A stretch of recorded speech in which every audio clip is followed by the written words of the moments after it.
Magandang araw, welcome sa channel ni Child of God. Ngayon, ibahagi ko sa inyo ang aking kalaman sa karunungang lihim. Narito, orasyon gamot sa nasisiraan ng bait.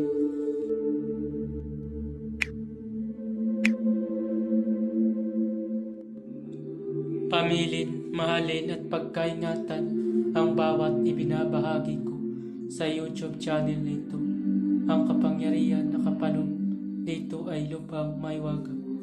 Gamitin lamang sa kabutihan at pagganap ng kalooban ng Diyos.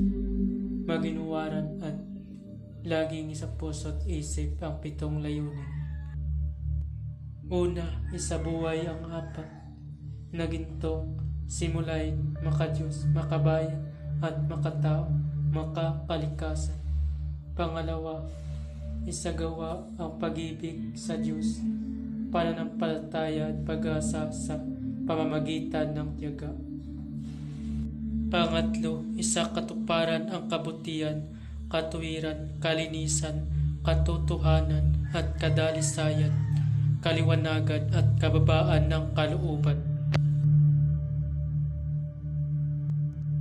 Pangapat, ipagpalaganap ang pagkakaisa, pagmamahalan, pagtulong sa kapwa, pagmimisyon, paglilinis ng sarili at pagbabago na paunlad. Panglima, magkaroon ng pagagalangan, pag-unawaan at pagmamahalan sa isa't isa bilang mga kapatid at kapwa-tao. Panganim, maging dakila sa isip, sa salita at gawa para sa Diyos, sa bayan at tao.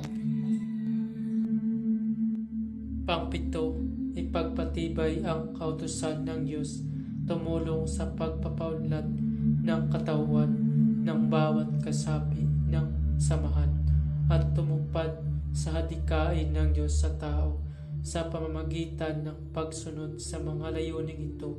Ang isang naghanap sa Diyos ay makakasumpong sa Kanya at hindi pagkakaitan ng Kanyang liwanag.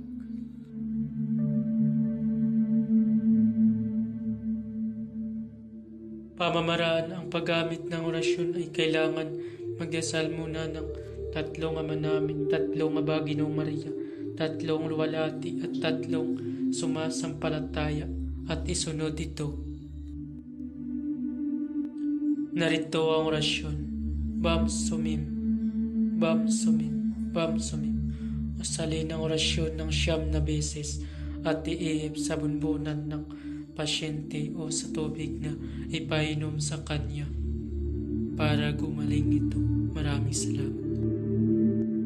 Babalak ang lahat ng orasyon na aking ibinabahagi ay lubhang makapangyarihan. Gamitin lamang sa kabutihan. Kung sino man ang gumamit sa masama ay mayroong bad karma. Maaari maghirap habang buhay hanggang kamatayan. Maraming salamat po. Bago matapos ang video ito, huwag kalimutan mag-subscribe and click the bell icon para laging update sa mga bagong video.